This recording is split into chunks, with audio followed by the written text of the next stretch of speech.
Oke, ya silakan. Ada Sarko. Jazakumullah khairan, Hijrah. Jadi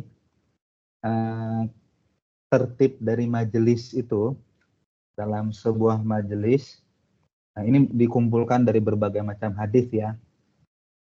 Dimulai dengan basmalah, lalu ada sholawat, ada hamdalah, memuji Allah, dan diakhiri dengan doa kifaratul majelis.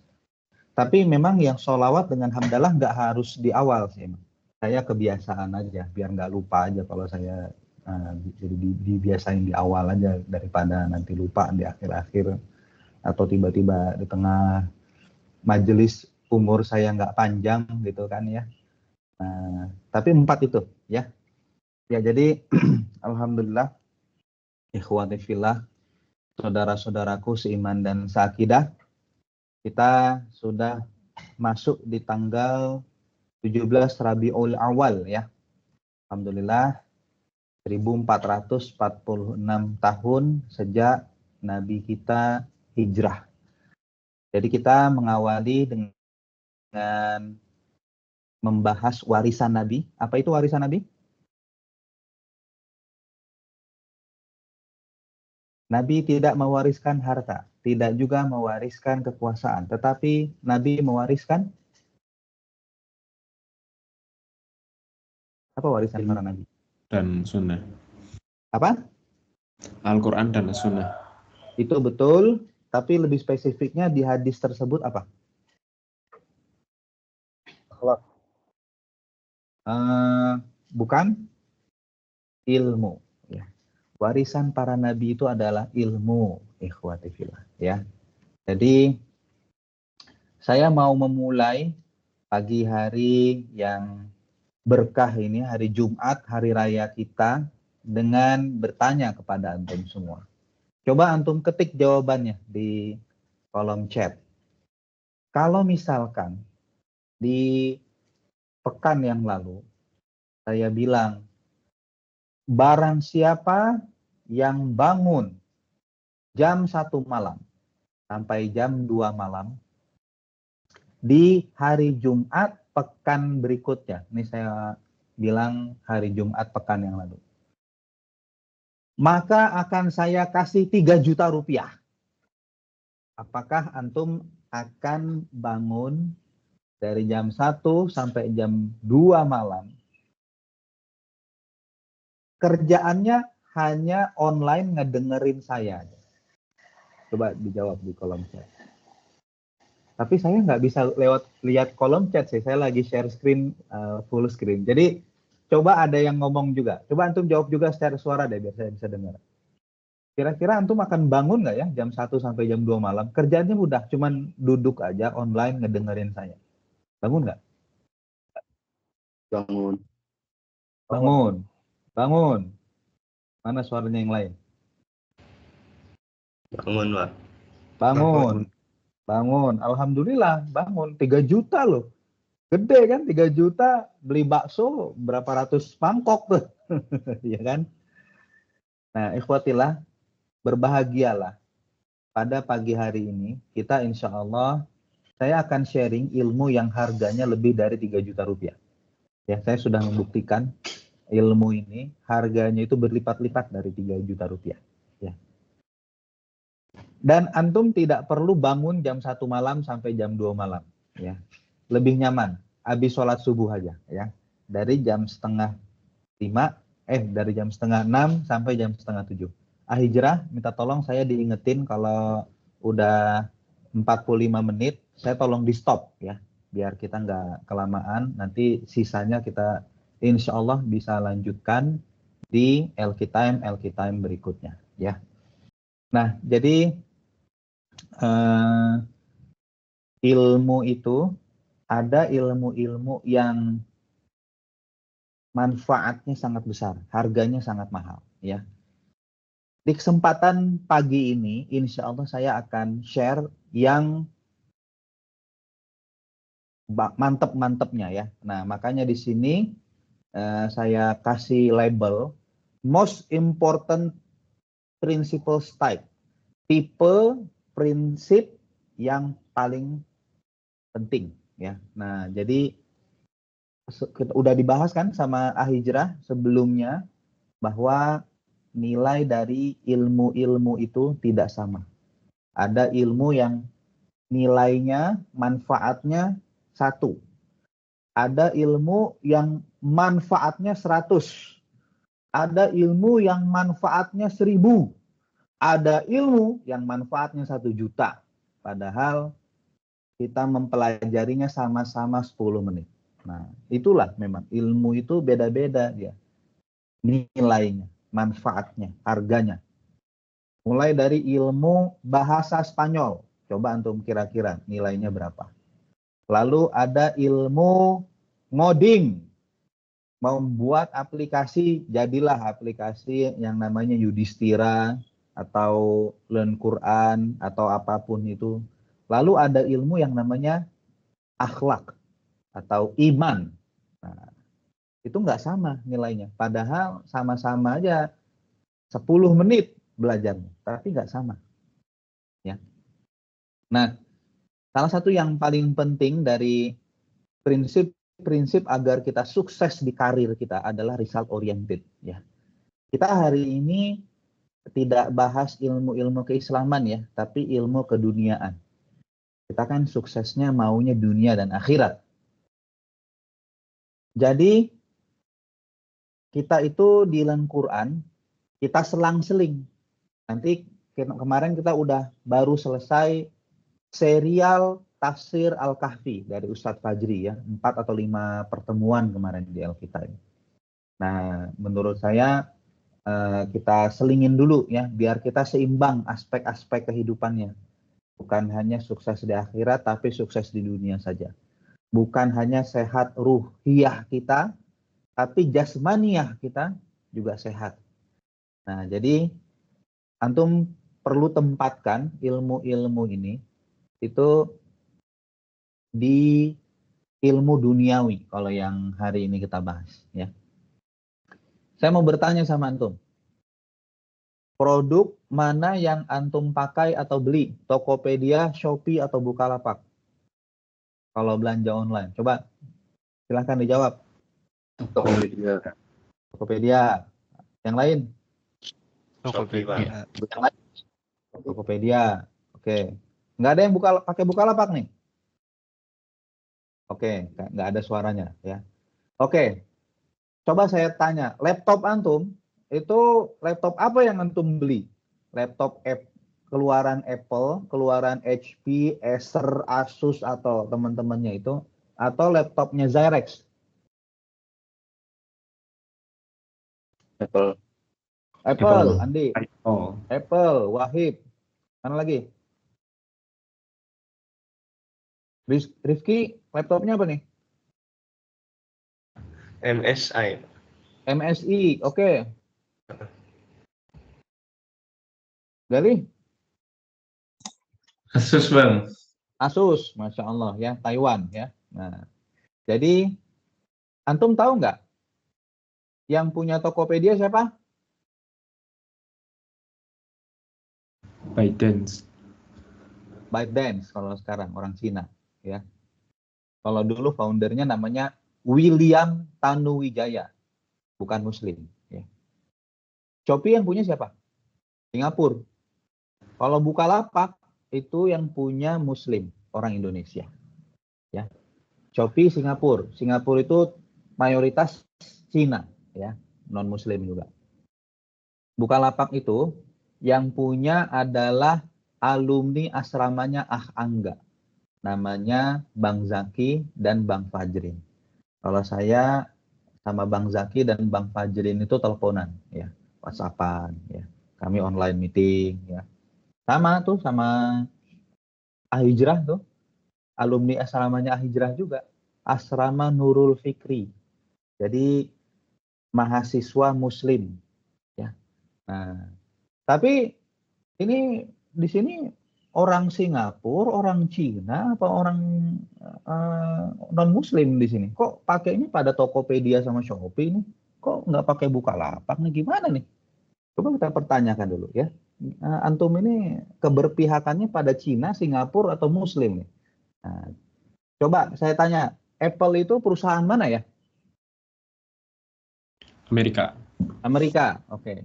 Tadi ada yang pakai Asus, itu tuh eh, Asus ya, atau Acer tadi tuh. Itu perusahaan mana tuh? Taiwan. Taiwan. Taiwan. Ya kan? Kalau Zyrex itu perusahaan Indonesia loh. Produsen laptop. Indonesia ini sekitar 85%-nya Muslim. Jadi Zyrex itu ya mayoritas insya Allah karyawannya Muslim lah. Kalau Apple Amerika itu pendukung Israel apa pendukung Palestina ya? Israel. Oh iya, ya. Nah lalu kenapa nih Andi, siapa lagi tadi, Hijrah, ada Wahib, kok malah ngasih duitnya ke Apple? Kok malah beli produk Apple? Kenapa nggak beli produk Zyrex? Itu PT produsen laptop Indonesia itu, Zyrex, Muslim bro. Nah, jadi mudah-mudahan antum mudah sadar ya, bahwa begitulah sifat alami dari dunia kerja. Seringkali kita nggak peduli alasan sosial dan alasan ideologis. Ya. Kayak Wahib kan, dia ngasih duit sama Amerika, pendukung Israel. Tadi teman-teman semua kan ngasih duitnya ke Tokopedia, Cina, ya kan, ByteDance kan, nah, non Muslim, ya, ngasih duitnya ke sana. Bukan ke alumni Nurul Fikri, bukan ke Indonesia, ya, perusahaan Indonesia. Ya. Nah, karena apa? Karena konteksnya adalah konteks produk. Konteksnya itu konteks hasil kerja. Konteksnya adalah konteks pekerjaan, karir. Ya. Nah, jadi seringkali kita itu nggak peduli alasan sosial dan alasan ideologis. Kita itu pedulinya laptop mana yang lebih bagus, Zyrex atau Apple. Itu yang kita peduli. Mana software yang lebih bagus, Bukalapak atau Tokopedia. Itu aja yang kita peduli kadang-kadang kalau di dunia kerja. Nah, jadi ikhwati fillah, apa ibrohnya? Apa hikmahnya? Kita itu harus menyesuaikan diri agar sukses di dunia kerja. Tidak mentang-mentang antum itu muslim, antum itu beriman, antum itu soleh, maka antum akan sukses di dunia kerja. Bahkan jangan-jangan sesama orang muslim, sesama orang beriman akan memilih kompetitor antum, akan memilih saingan antum, akan memilih musuh antum daripada antum. Kalau hasil kerja antum kurang bagus, itulah hikmahnya. Ya, ikhwati fillah. Jadi begitulah kita di dunia kerja ini. Result oriented. Yang kita lihat itu bukan siapa orangnya, tapi bagaimana hasil kerjanya, kualitas dari produknya, harga dari produknya, harga dari jasanya, kualitas dari hasil kerjanya, dari jasanya, harga dari jasanya, semurah apa. Nah, maka itulah yang dipilih. Bahkan oleh orang-orang beriman sekalipun, ya kan? Kita nggak meragukan lah imannya Andi, imannya Wahibnya. Jadi jangan sampai antum, wah ini Wahib sama Andi ini kafir nih, dia pendukung Israel. Buktinya dia beli produk Amerika. Nah, jangan sampai begitu. Ya. Itu wajar. Namanya ini konteksnya konteks kerja, konteks duniawi.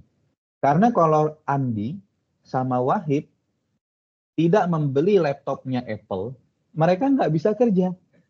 Mereka nggak bisa ngebuat Learn Quran tafsir. Mereka nggak bisa ngebuat KTV tvOS, ya, Apple TV, ya kan? Nggak bisa. Jadi emang dibutuhkan tuh yang namanya MacBook-nya Wahid sama MacBook-nya Andi. Nah, jadi emang begitulah sifat alaminya Allah Subhanahu Wa Taala sudah menakdirkan demikian, ya. Nah, kalau kita tidak memberikan hasil yang diharapkan, maka customer kita akan beralih ke kompetitor kita. Jadi, antum pahami bahwa dunia kerja adalah kompetisi para pekerja untuk memberikan produk, jasa, dan hasil kerja kita yang lebih baik. Kalau hasil kerja kita lebih baik, maka kita yang dipilih. Kalau hasil kerja kita yang kurang baik, maka orang akan beralih ke kompetitor kita, ke musuh kita. Begitu memang sifat asli dari dunia kerja. Beda dengan dunia sedekah, beda.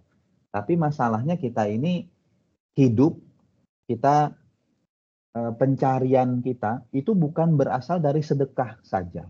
Mayoritas dari hasil kerja kita. Itu permasalahan. Inilah perbedaan metode Allah dengan metode manusia. Kalau metode manusia result oriented. Kalau metode Allah adalah effort oriented. Jadi Allah itu sebenarnya tidak memandang berapa banyak zikir kita, berapa banyak sholat kita, berapa jumlah ayat Al-Quran yang kita baca. Sebenarnya bukan itu yang paling utama Allah lihat. Tetapi Allah melihat effort kita. Ada orang yang terbata-bata dalam membaca Al-Quran. Tapi kata Nabi, baginya 2 pahala. Kata Nabi. Karena effort dia itu loh. Udah berusaha dia untuk belajar Al-Quran, udah berusaha untuk membaca Al-Quran. Tetapi ya memang lagi belajar, emang orangnya belum bisa, tapi tetap mau untuk membaca Al-Quran, baginya 2 pahala. Dibandingkan kayak Ahgali atau Ahdima ya, yang memang tajwidnya udah lancar. Jadi baca Qurannya itu ya sambil merem juga bisa gitu. Sambil setengah ngantuk juga lancar bacaan Al-Quran. Tapi bagi orang yang baru belajar, nah coba antum nanti lihat anak-anak antum ya. Ah Gali, Ah Andi, Ah Hijrah, di sini udah pada punya anak semua. Nanti begitu mereka belajar membaca Al-Quran, akan terbata-bata. Nah jadi jangan antum ejekin. Waduh, kamu ini pahala baca Al-Qurannya nggak seperti ayah. Kamu pahala baca Qurannya 1, ayah 10. Karena bacaan Al-Quran ayah lebih bagus dari kamu. Oh, enggak result oriented, mohon maaf. Kalau sama Allah itu effort oriented. Nah, tapi yang paling penting antum pahami dari pagi ini adalah jangan mencampurkan dunia kerja dengan dunia pahala. Kita di dunia kerja harus result oriented.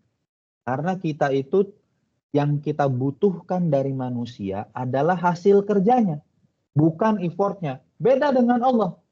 Allah butuh nggak hasil kerja kita? Allah butuh nggak sholat dan zikir kita? Butuh nggak Allah?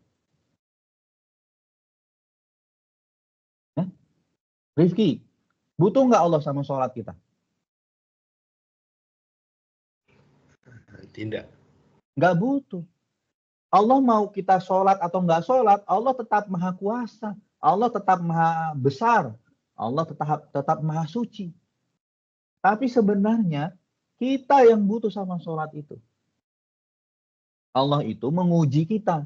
Gua suruh sholat nih. Gua perintahkan sholat sama Hijrah. Dia mau sholat nggak? Sebenarnya itu.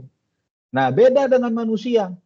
Manusia itu kalau meminta atau menyuruh seseorang, itu karena dia butuh. Learn Quran.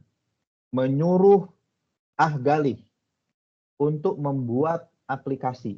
Itu bukan karena Learn Quran mau ngetes Ahgali. Bukan. Karena emang butuh. Ya. Learn Quran. Menyuruh Ah Andi. Menyuruh Ah Wahib untuk mengerjakan aplikasi Yudhistira. Bukan karena kita mau menguji, bukan. Kita sebenarnya nggak butuh sih, cuman kita mau nguji aja. Kalau kita suruh, kita lihat nih ya, dilaksanakan atau enggak. Kalau itu Allah. Kalau kita Learn Quran, manusia, kumpulan manusia, karena kita butuh. Ya kan? Klien kita membayar kita membuat aplikasi Yudhistira. Ya karena dia butuh aplikasi. Bukan karena dia nggak butuh. Karena dia butuh. Jadi yang manusia butuhkan adalah hasil. Ya. Nah, oleh karena itu ikhwati fillah, yang manusia butuhkan itu bukan alasan. Yang manusia butuhkan adalah hasil. Ini topik bahasan baru. Coba fokus. Perhatikan, ini adalah topik bahasan baru. Yang manusia butuhkan itu bukan alasan, tapi adalah hasil. Karena begini, ada orang di dalam pekerjaannya, dia itu melakukan kesalahan. Misalkan nih ya, dia ngoding lah ya, buat aplikasi. Dia janjiin aplikasinya selesai tanggal 1. Rupanya selesainya tanggal 10. Lalu dia beralasan, mohon maaf nih, saya kan sakit. Mohon maaf nih, soalnya laptop saya kemarin error. Ya, jadi lu maklum aja lah, terima aja lah, gue selesainya tanggal 10. Soalnya bukan salah gue kan sakit. Bukan salah gue laptop gue error. Nah, dia kirain dengan memberikan alasan, dia itu terbebas dari konsekuensi kesalahannya. Padahal kalau di tempat kerja yang baik, kita itu dinilai berdasarkan hasil kerja kita. Karena kita itu butuhnya tanggal 1, bukan tanggal 10. Yudhistira udah bilang sama kita mau launching bulan Oktober. Itu kata Yudhistira. Kita mau mulai jualan bulan Oktober. Itu kata Yudhistira. Ya. Nah, lalu kita tiba-tiba menyelesaikannya baru bulan Desember. Lalu kita beralasan, mohon maaf, soalnya kami sakit. Mohon maaf lah, lu maklum aja lah, kan bukan salah gue juga sakit. Lah Yudhistira bilangnya begini, lah tapi kami mau jualannya bulan Oktober.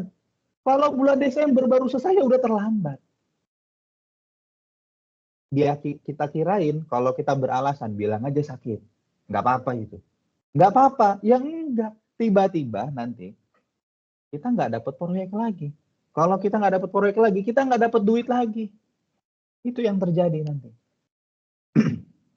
Nanti Yudhistira kan rapat di internal mereka. Kita nggak tahu aja mereka rapat. Tapi sebenarnya mereka rapat itu. Mereka ngomong, ini Learn Quran timnya penyakitan nih. Kita sewa tim yang lain aja lah. Kita nggak usah proyekan sama Learn Quran lagi aja. Orangnya penyakitan. Nanti kita kalau proyekan sama Learn Quran lagi, kita butuhnya bulan Maret, malah selesainya bulan Mei. Kan mereka begitu jadinya testimoninya kan. Kita tidak mau itu. Jadi kita jagain. Pokoknya Oktober selesai. Kayak gitu aja. Pokoknya Oktober selesai. Mereka butuhnya bulan Oktober. Nggak ada alasan. Nggak ada alasan. Soalnya Yudhistira itu tidak butuh alasan. Mereka butuh hasil kerja kita. Nah, gitulah di tempat kerja itu seperti itu. Ya, oleh karena itu, saudara-saudaraku seiman dan seakidah, kalau konteksnya pekerjaan, maka kita menilai juga berdasarkan hasil. Ya. Nah, EME yang di setiap bulan kita isi dan kita nilai itu, yang mempengaruhi gaji-gaji kita juga. Gaji itu kan duniawi. Nah, jadi penentu utamanya adalah hasil kerja. Ya. Jangan sampai kita itu memberikan nilai EME yang bagus, sempurna pada seseorang karena dia soleh, karena dia bertakwa, sering senyum, dan rajin menabung. Tapi hasil kerjanya telat mulu, hasil kerjanya jelek, hasil kerjanya ngebug, hasil kerjanya banyak errornya. Salah itu. Ya. Yang lebih tepat adalah kita memberikan nilai EME yang bagus kepada orang yang hasil kerjanya bagus. Meskipun dia nggak pernah senyum. Meskipun kok kayaknya agak ketus. Meskipun dia bukan muslim. Nah, begitu. Itu yang lebih tepat. Nah, jadi EME itu mayoritas nilainya itu harus ditentukan dari hasil kerja. Itu yang tepat metodologinya. Karena ini bicara tentang dunia kerja. Ya. Nanti kalau ada EME tentang kesolehan, nah baru beda lagi nanti cara kriteria penilaian. Parameter penilaiannya nanti beda. Tapi kalau EME yang setiap bulan kita isi itu adalah EME tentang pekerjaan. Ya. Nanti kalau misalkan kita mengadakan EME tentang kesolehan, ya, kita mau menilai nih, mau memberikan award kepada orang yang paling soleh di Learn Quran, pergi umroh plus ke Turki, tour guide-nya Ahbima, misalkan begitu, ya kan? Nah, baru nanti kita nilai kriterianya beda lagi.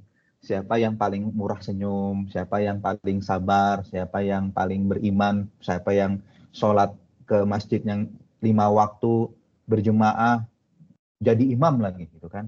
Nah, baru kita kasih nilai yang tinggi.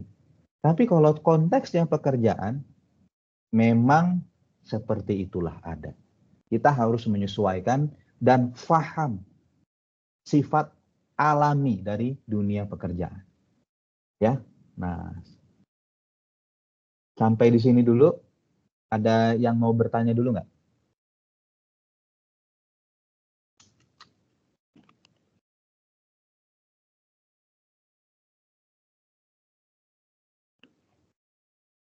Kalau nggak ada, saya mau kasih contoh ya.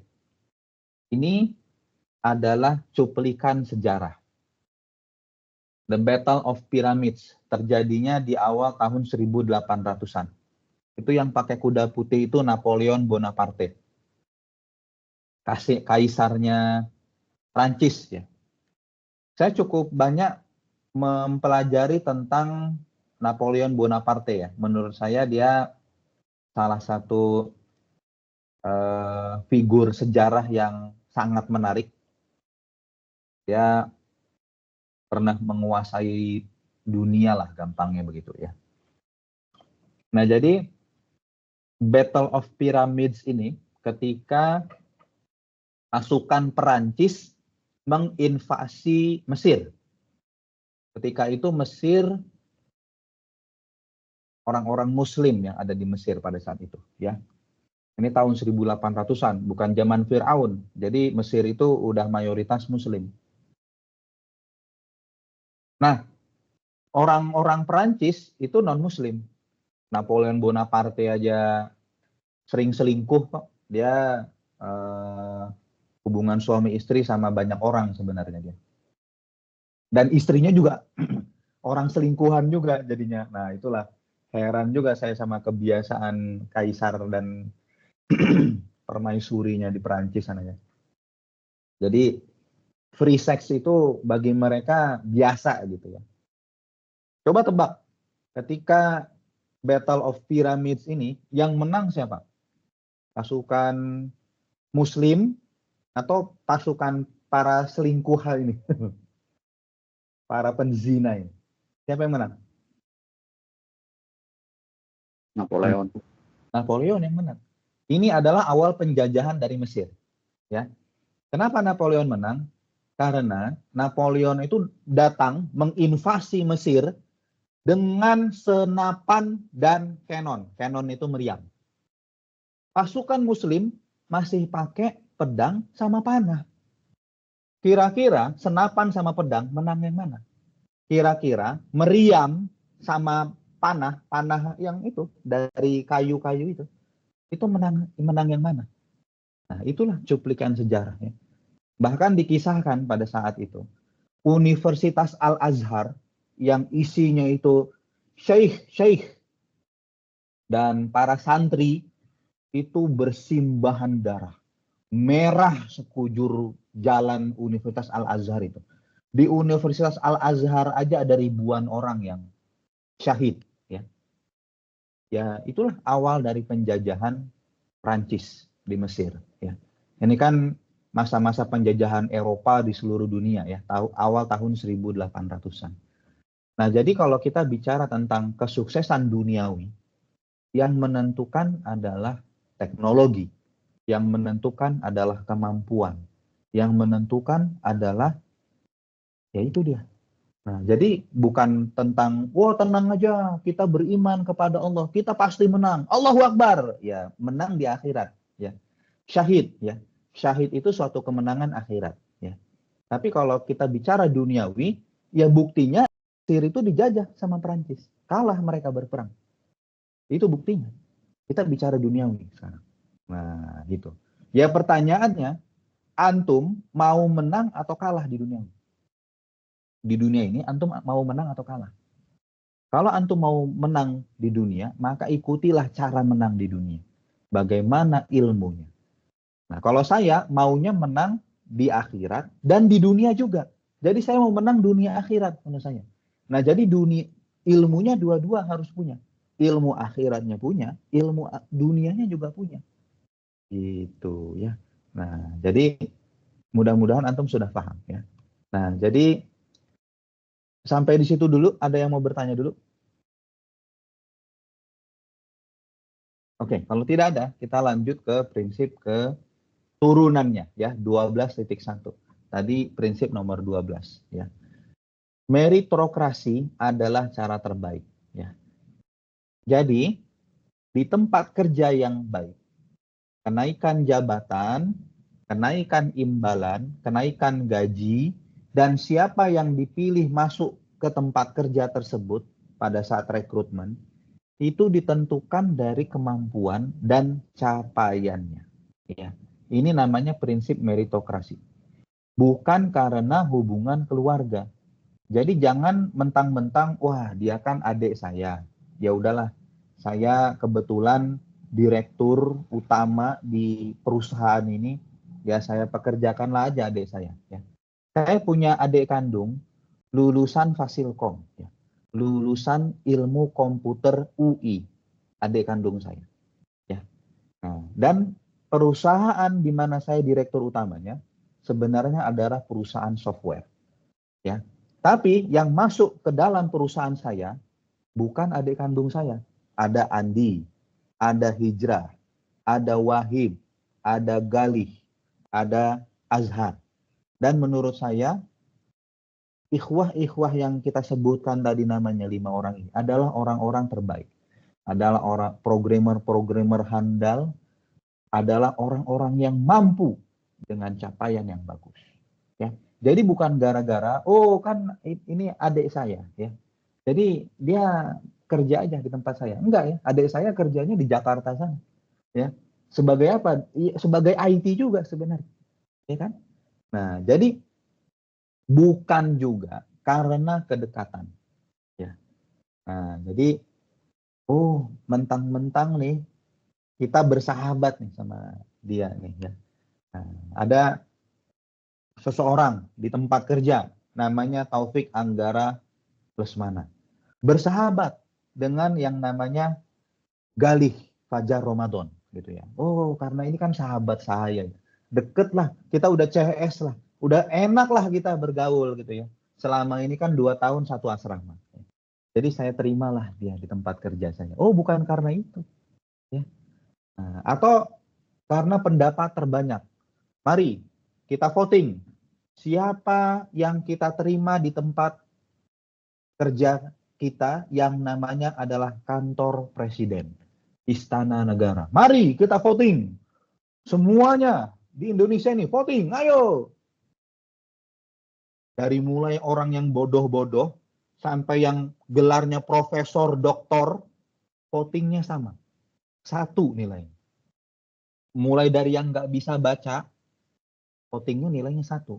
Sampai yang ngerti banget tentang, wah pokoknya sama Prabowo, sama Anies Baswedan, sama siapa lagi kemarin itu. Nah itulah pokoknya. Itu saya udah kenal lah orangnya. Siapa yang akhlaknya paling bagus, siapa yang paling mampu. Udah kenal lah saya. Sama-sama nilai votingnya sama-sama 1. Ya. Mulai dari orang yang terbodoh sampai yang terpintar. Nah itu namanya demokrasi. Ya.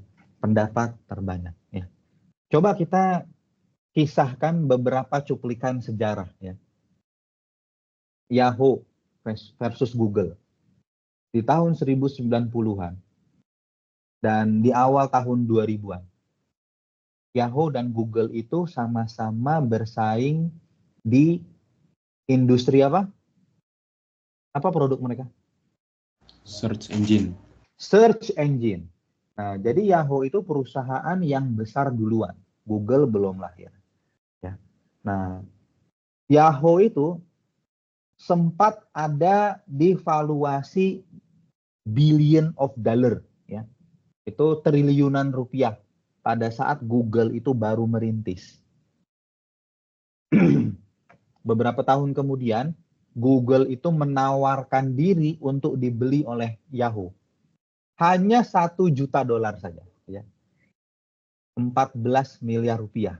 Maaf, sekarang dolar 15.500. Jadi 15,5 miliar rupiah saja.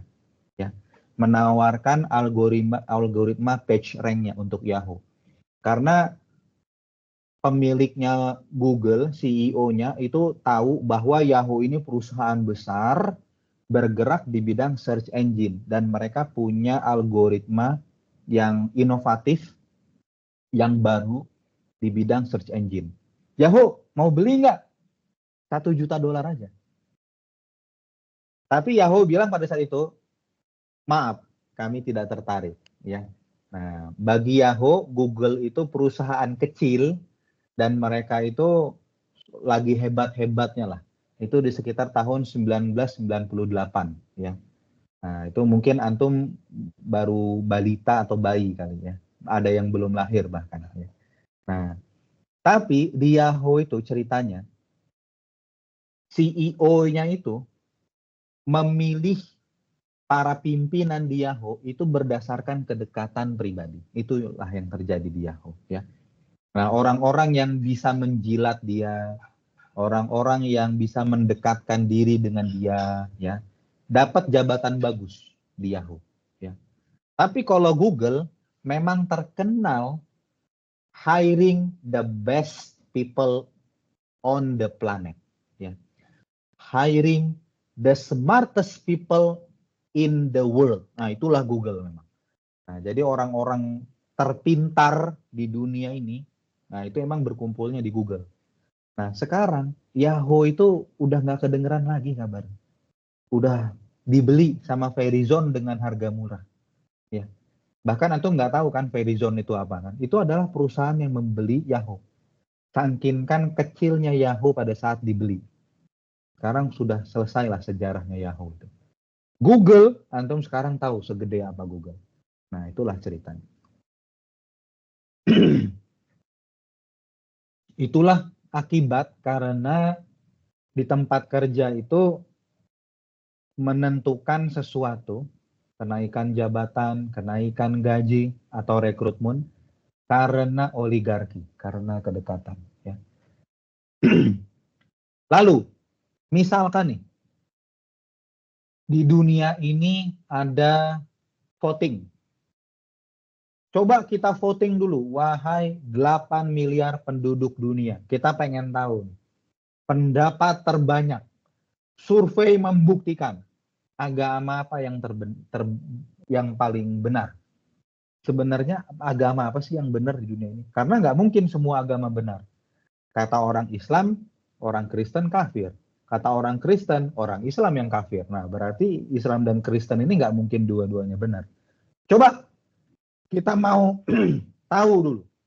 Kita libatkan bukan sekedar 8.000 orang atau 8 juta orang, tapi 8 miliar orang, seluruh penduduk bumi. Nah, ini survei terbaik di dunia ini. Survei terhebat di dunia ini. Ya. Nah, kira-kira yang keluar sebagai hasil pemenangnya, pemilu ini, survei ini, itu agama apa ya yang benar jadinya? Agama apa, Hijrah? Kristen. Iya, Kristen. Karena pemeluk agama nomor 1 di dunia ini adalah Kristen. Kristen adalah populasi terbesar di dunia ini.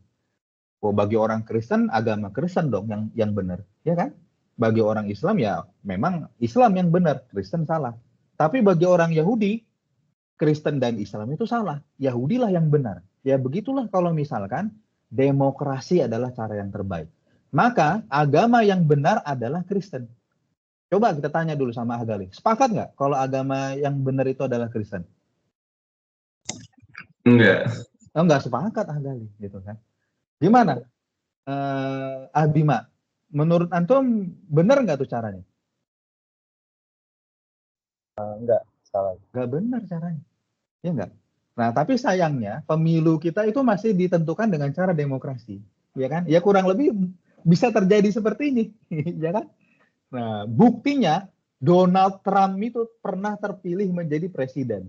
Orang kayak Donald Trump. Antum tahu nggak sih Donald Trump itu orang kayak apa? Antum coba lihat di YouTube deh kelakuan-kelakuan dia. apa-apa yang dia katakan.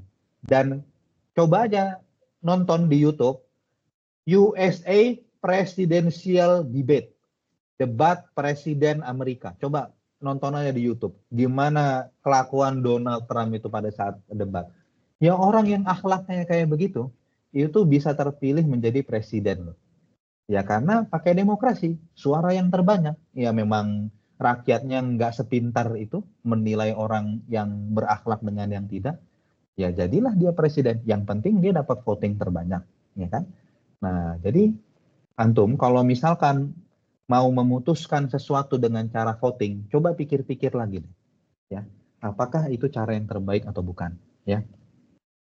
Nah, juga demikian kisahnya Nokia versus iPhone dan Android, ya. Mirip-mirip kisahnya Yahoo dan Google sebenarnya. CEO-nya Nokia itu juga dikenal orang yang merekrut terutama jajaran manajemennya ya, pimpinan-pimpinan ya. Itu karena hubungan pribadi ya, karena kedekatan ya. Nah, Microsoft juga begitu ceritanya. Microsoft itu dipimpin oleh Bill Gates tahun 75 sampai tahun 2000. Wow, pada saat itu Microsoft luar biasa perkembangannya ya. Dari perusahaan yang tidak ada sampai menguasai dunia ya. Nah, lalu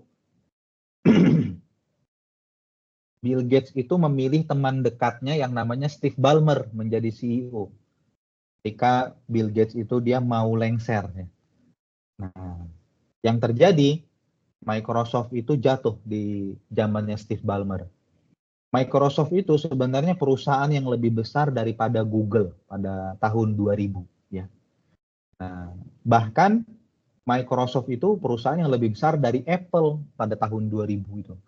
Nah, cuman Microsoft itu di tahun 2000 sampai 2014 kalah dalam industri smartphone. Jadi antara tahun 2000 sampai 2014 ada persaingan antara iPhone, Android dengan Windows Phone. Di sini siapa yang masih ingat Windows Phone?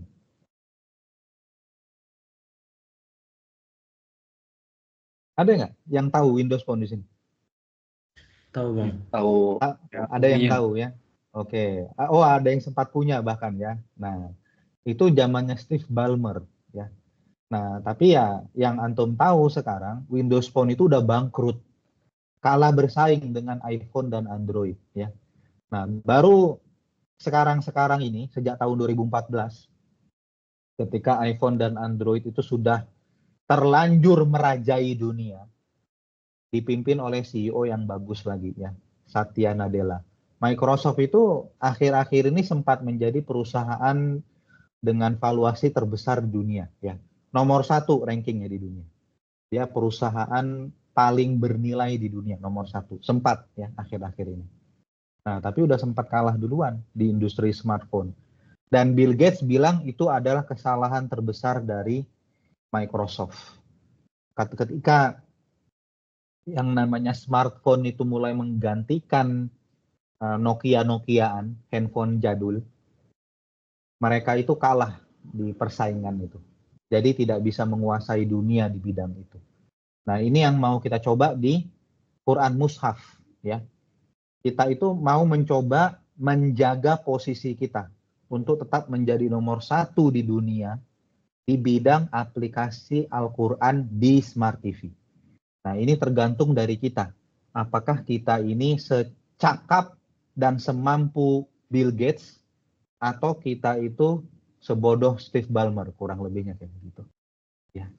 Nah, jadi bismillah, semangat ya teman-teman ya. Sampai di situ dulu tentang meritokrasi, ada yang mau ditanyakan atau tidak? Ada yang mau ngomong apapun itu, berpendapat, mau menyampaikan, menambahkan, silakan.